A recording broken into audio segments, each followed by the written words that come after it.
Hey everybody, how you doing? It's Labor Day, and happy Labor Day, and I hope everyone's enjoying a fun Labor Day. Here in Wolfboro, it is raining, and it's been raining. Oh boy, it started raining last night, and it's supposed to rain throughout the day. So I'm inside. I usually do these outside, and then the lake's out there. And I like days like this. I get a lot done inside. I get a lot of reading done. I get a lot of other things I put off and get them done on days like this. So I kind of like days like this. It's fun, it's enjoyable, and this summer we haven't had very many of these days. So I thought I would do this Facebook Live on political ads and outside money, and because I'm sure you've all been hearing or reading or seeing that there's a ton of money flying into New Hampshire, both for the U.S. Senate race and right now for CD1, I think, 1st Congressional District, a little bit for 2nd Congressional District as well. And I just wanted to talk about it and point out a few things. One is, it's just the nature of our political system. A lot of people don't like it. A lot of people don't like outside money coming in. A lot of people don't like the political ads. But it's the nature of our system. I don't believe it should be regulated.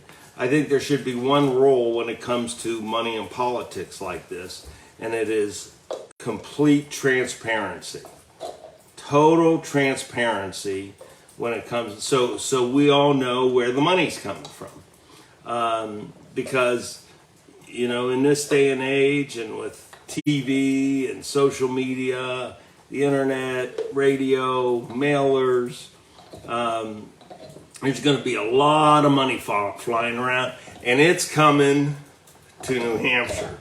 I mean, I think you probably heard that there's about $4 million, $4+ million that's coming in to support Chuck Morse in the U.S. Senate race.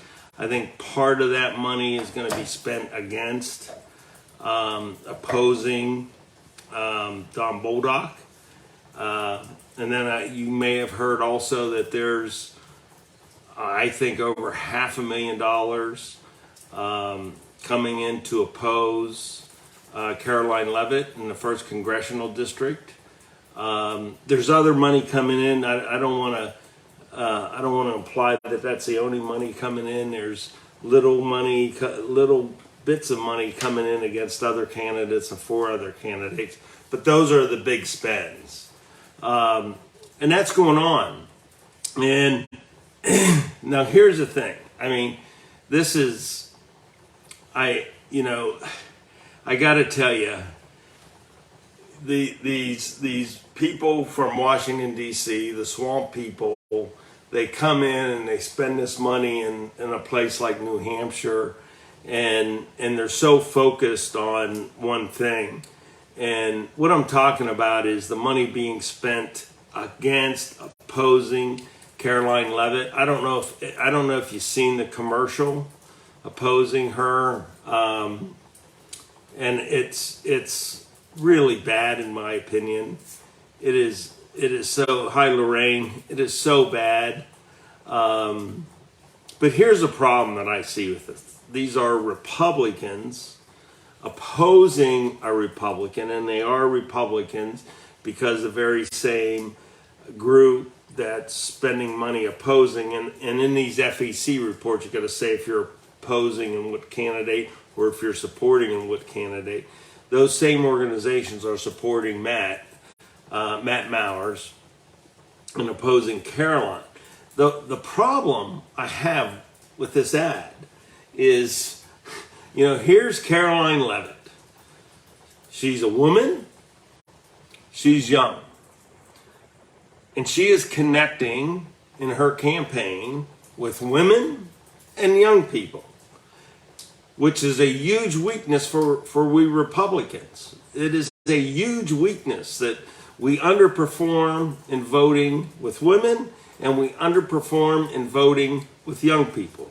And here we have a candidate, a young lady, who is connecting with those two groups that we don't perform well with, right?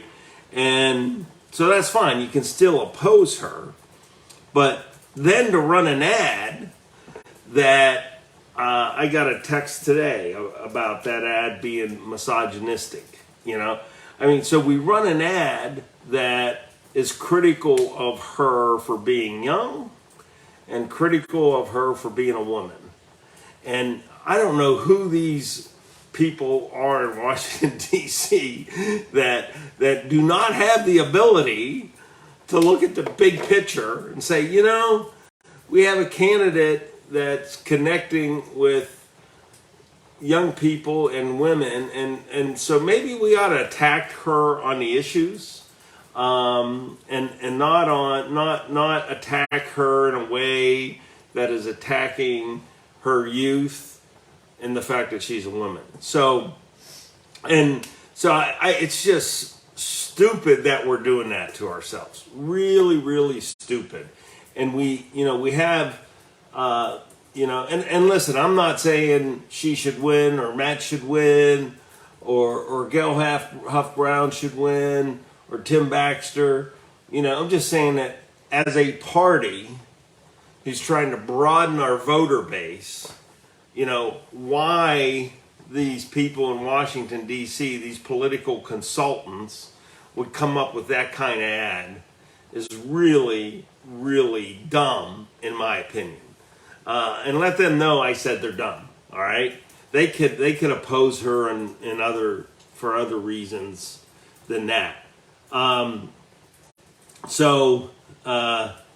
You know, and listen, she's done a great job. Caroline Leavitt has done a great job in her campaign, coming out of nowhere, working hard, raised a lot of money. And I believe one of the reasons we're seeing that, you've seen the latest polls from UNH and St. A's where she's virtually tied with Matt. And I think internal polls are showing she's ahead of Matt. So that's that subject.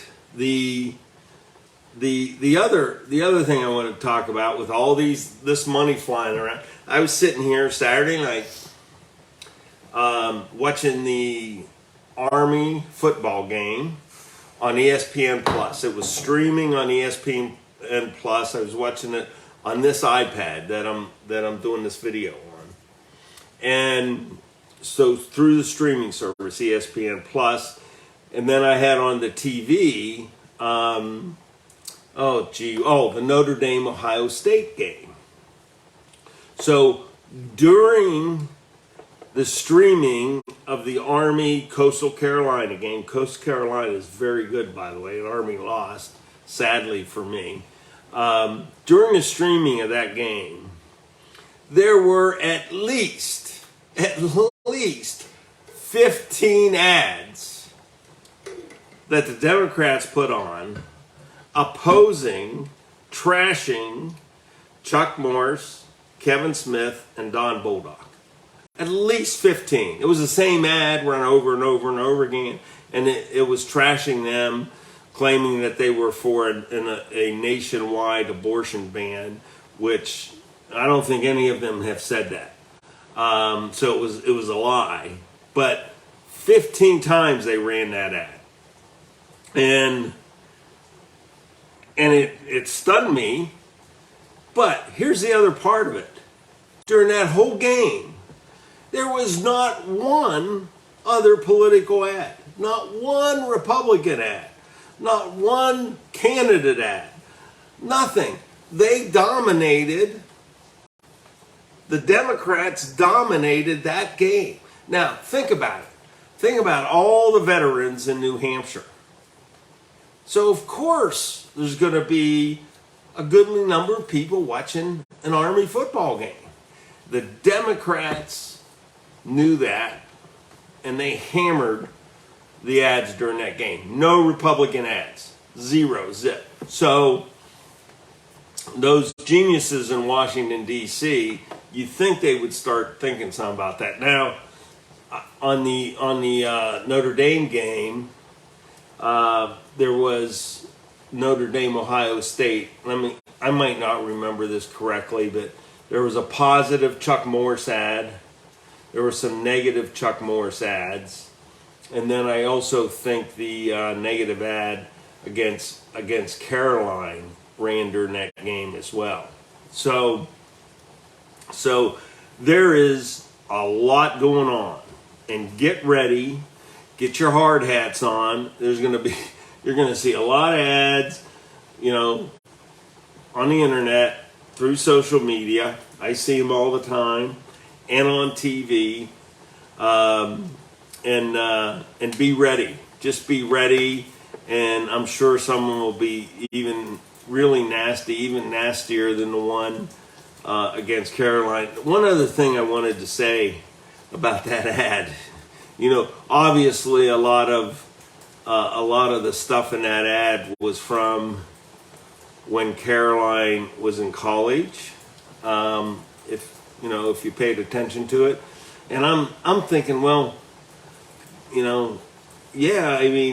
there but for the grace of God go I.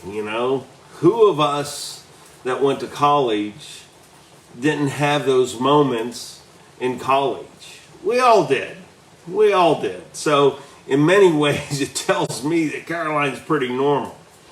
Now, so that's that. So there's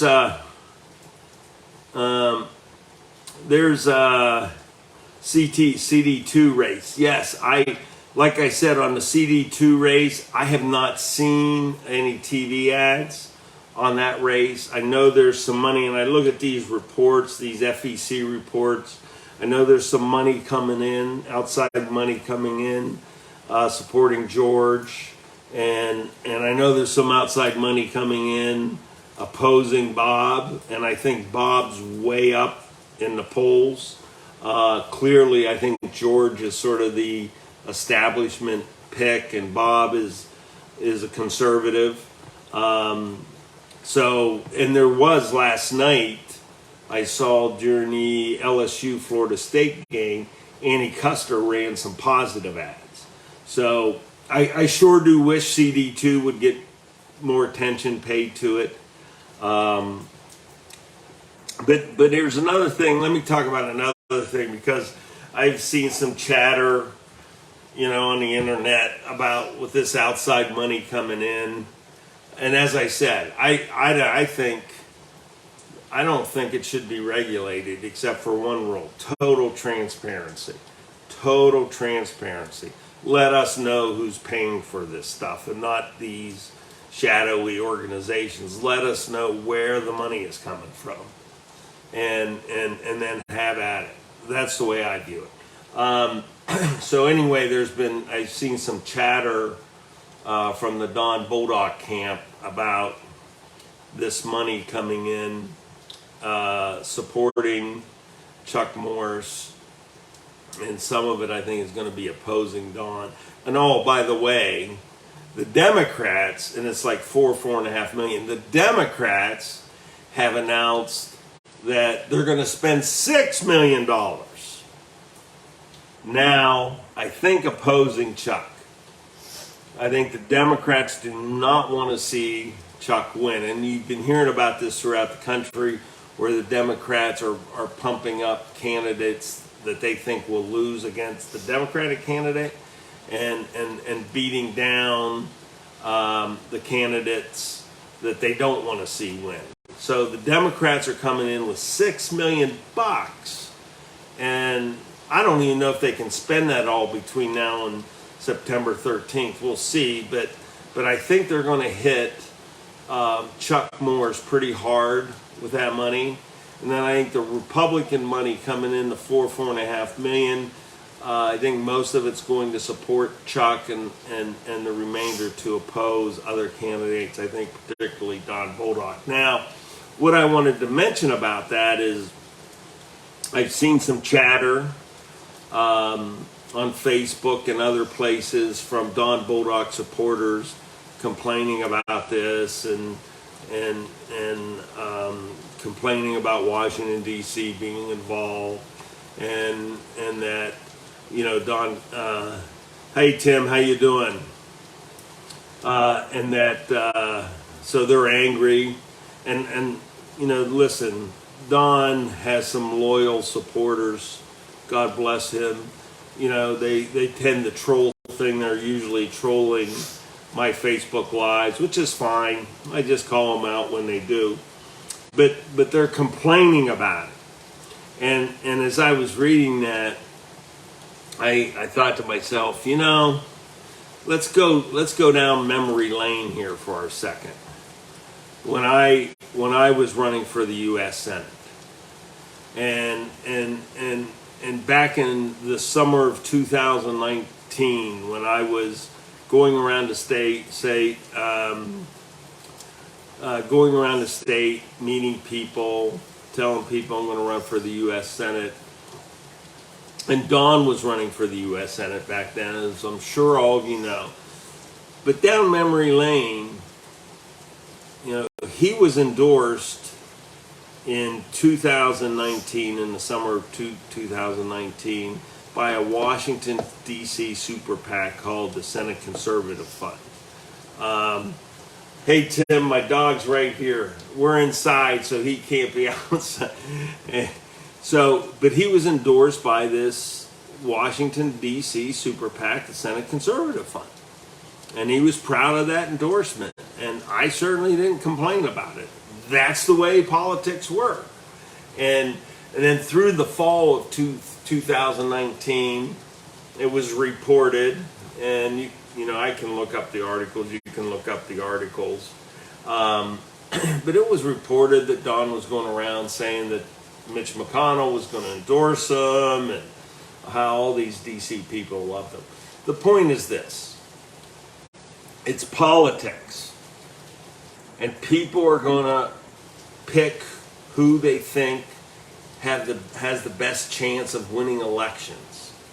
I mean, they have access to a lot of money. They got to figure out how to spend that money, and certainly they're going to choose people who they think has the best chance to win elections. And quite frankly, in 2019, the summer and fall and into the winter, Washington D.C. was supporting Don Bolduc, and he was proud of it. You know, so the point of all this is, now with the Washington D.C. money going to support Chuck, you know, they're complaining about the Washington D.C. money when they weren't complaining back then. But you know what? That's just politics.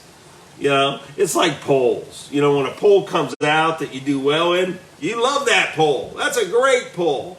That's a credible poll.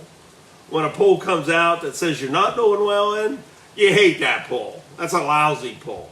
And it's all just politics. And so what to take from all this is simply that there's political operatives and politicians, whether it's Mitch McConnell or others in D.C. and operatives, you know, they're making judgments. They're making judgments about what is the best strategy in the U.S. Senate races to win control of the Senate. You know, in the House, how to flip the House to Republicans. And that's what's going on here. And listen, you know, there were a lot of judgments made when I was running that I didn't like. No question about it. But it's politics. And you know, the anger and the vitriol, and I'm sure I'm going to get attacked for saying this stuff on his Facebook Live by the Don Bolduc people. They attack me anyway. I'm not sure why. I'm not a candidate. I just try to provide meaningful information to people. But it's politics, and ultimately, when you think about the people making these decisions, I would suggest that each candidate ask themselves, well, gee, why are they deciding to support this other candidate instead of me, and really assess, what you're doing as a politician, as a candidate, and what you can do better, and how you can win over people. And listen, there's just like that little meme I put on to announce this. There's no question whatsoever that there's a lot of corruption in this money game. There's a lot of corruption in this money game. No question about it. And think about that as you think about who you're going to vote for. Is somebody so sucked into that system that they're going to be more concerned about satisfying those in the system than they're going to be concerned about you. And it ought to work into your calculus to determine who you vote for. I'm looking at this text that I wrote about this morning that I received, and and one of the things this person said to me, and this person's leaning towards voting for Caroline Leavitt, is this person thinks that Caroline will fight back against the BS narratives in D.C. and it's that's that person's perspective. But think about it. Think about what candidate is going to care about us here in New Hampshire, and what candidate is going to care more about success in Washington D.C. And it's why I got to tell you, when I look at these Democrats and the way they misrepresent their positions on issues and the policies and they cannot defend to you and me what they're doing in Washington D.C. They can't defend what's going on economically. The Democrats cannot defend this high inflation. They cannot defend this out of control spending. But what they do say to you on the spending side, they do say to you, hey, I got a few bucks. I got a few bucks for New Hampshire. Look what good things I'm doing for you. That's the pork belly spending. And they beat that drum.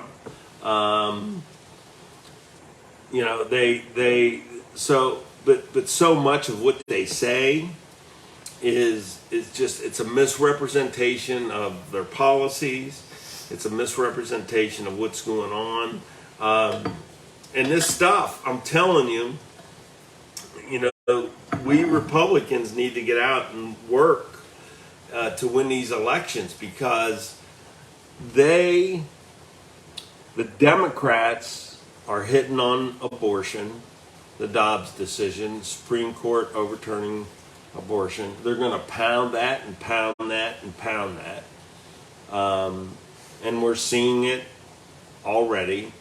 The other thing, I read or saw something today, is the reason Biden and Democrats talk so much about Trump is they are alienating voters away from Republicans, because they see that a lot of people dislike former President Donald Trump. So they're trying to group as many Republican candidates into that same basket of Trump supporters, because to the middle voters, a lot of middle voters don't like former President Trump. Now, having said that, his support amongst Republicans is still very strong, really, really strong. And I'm a huge believer in American first policies. America First policies. Huge believer in that. And that's how we ought to talk about it. America First policies.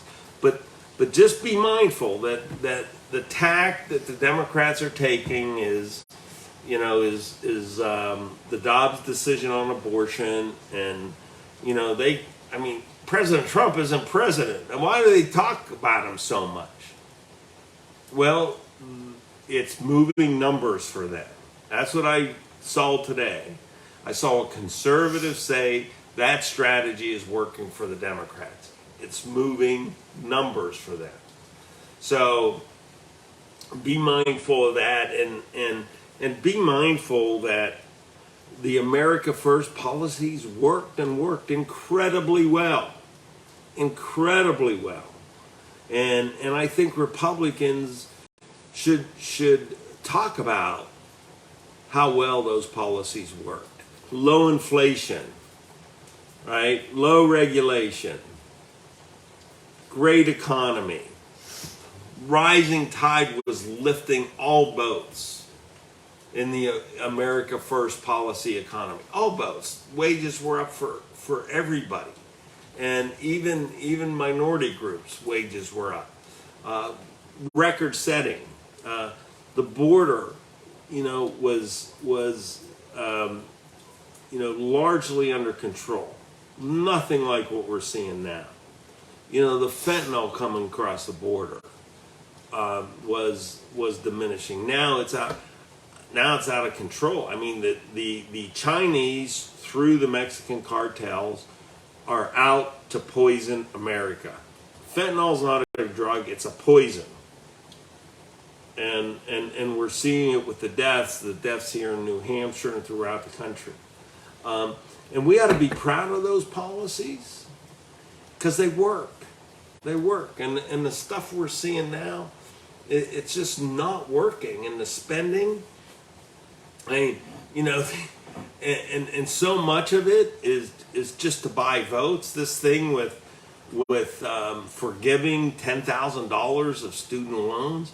I mean, it's going to cost, the estimates are $500 billion, maybe up to $1 trillion. It's nothing more than a naked attempt to buy votes. And all the people out there, all you young people with student loans who like it, if you have kids now or if you have kids in the future, thank them for paying off that $10,000 of student loans, because that's going to the national debt, and future generations are going to have to pay that. So don't, that stuff. It's just a kind of a gross vote grab. So I'm going to say it again. All you folks out there who are saying, "Hey, I'm getting rid of $10,000 student debt, rock and roll." Well, if you have kids, turn to your kids and say to your kids, "Thank you for paying off my student loan," because that money is going to go to the national debt, and it's going to be on the back of our children and our grandchildren and our great-grandchildren. And if you don't have kids yet, when you do have kids and you're holding that little baby that just was born, just remember that little baby's going to be obligated to pay back your student loan. Yeah, Tim, it's and in some cases, Tim, if people who have Pell Grants get $20,000 individually of the loan forgiven. So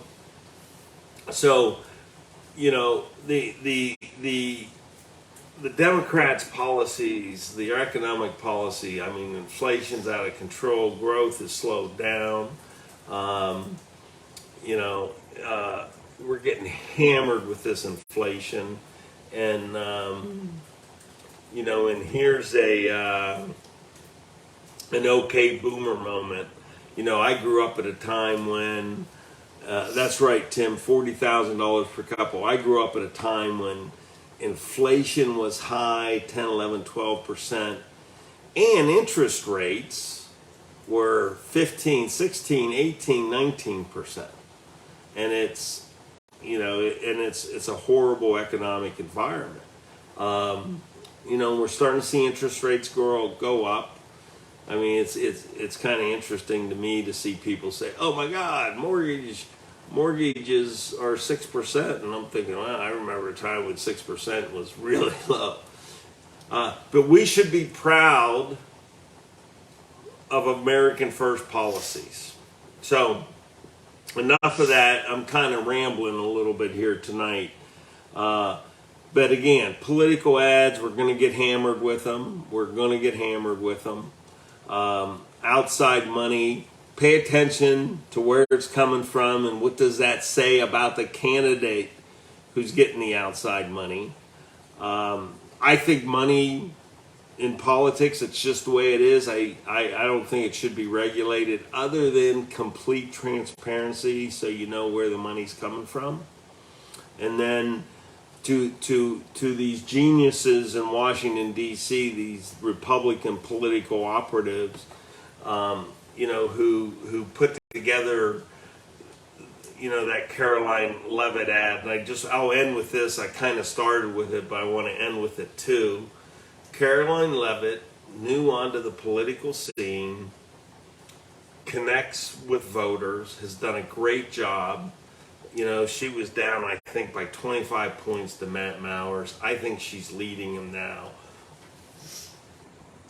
Some of the keys to her success has been she's connected with women, which is a weakness for we Republicans.